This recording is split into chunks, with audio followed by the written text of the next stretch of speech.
Snow, Unlight of Darkworld is not only misspelled, but is also worded in a way that many players don't understand at first glance or even after long exposure to the game.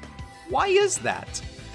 That would be because of the fact that Darkworld cards, in general, have a very unique gameplay mechanic that could infringe upon multiple other rulings if not careful. Let me explain that. Darkworlds in general have an effect when you discard them from your hand, like popping a monster, popping a spell, things like that. The bigger and better Darkworlds also have the much more circumstantial effect of doing something when your opponent discards them from your hand, and they have a few cards that actually facilitate this gameplay style. That's the baseline of what they do. So what exactly does Snoww say that could be so confusing? And if you like this sort of content, be sure to subscribe, as it helps me out a lot with the new channel. Snoww reads exactly as follows. If this card is discarded to the graveyard by a card effect, if it was discarded from your hand to your graveyard by an opponent's card effect, you can target one monster in your opponent's graveyard. Add one Darkworld card from your deck to your hand, then special summon that target, if any, in face-up defense position. Right off the bat, we seem to have a problem with the effect seemingly repeating itself. If it was discarded by your opponent, seems a little bit off. But this was made very intentionally. The way it reads right now, the mandatory condition that has to be met for anything to happen is that Snoww gets discarded. Fair enough, so if we take that part of the effect out, let's keep going. If the opponent did it, you can target a monster in the opponent's graveyard. And then there's a semicolon. What this means in Yu-Gi-Oh! Is that actually, we've still been in the cost this entire time. As soon as she's discarded, you have to know if it's the opponent who did it or you. And this is the important part. You can take the entire second line out of the equation if only you did it. What this will read as is, if this card is discarded to the graveyard by a card effect, add one Darkworld card from your deck to your hand.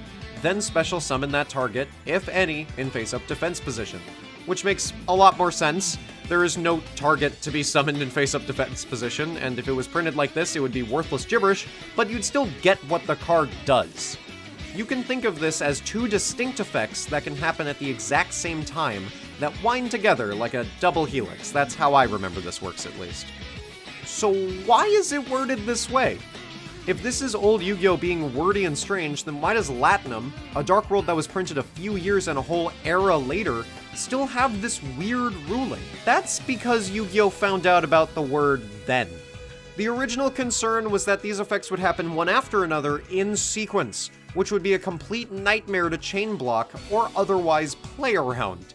If your opponent has Ash Blossom, you can just make Snow's searching effect Chainlink 1, and then the summoning effect Chainlink 2, to completely play around the hand trap.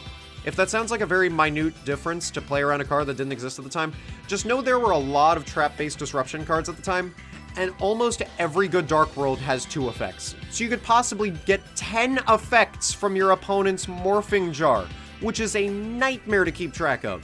So the card is worded to make sure these effects happen simultaneously.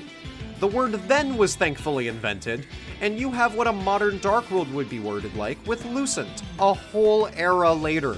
If this card is discarded to the graveyard by a card effect, special summon this card from the graveyard. Then, if it was discarded from your hand to your graveyard by an opponent's card effect, you can special summon one Fiend-type monster from your deck to either side of the field. Makes a lot more sense and no one gets confused about it. Oh, if only Snoww gets an errata to, play like that. That's all we can hope now. If you liked this video, go on ahead and watch how Blue Eyes, a mediocre deck, kept alive purely by nostalgia, actually ended up winning the World Championships.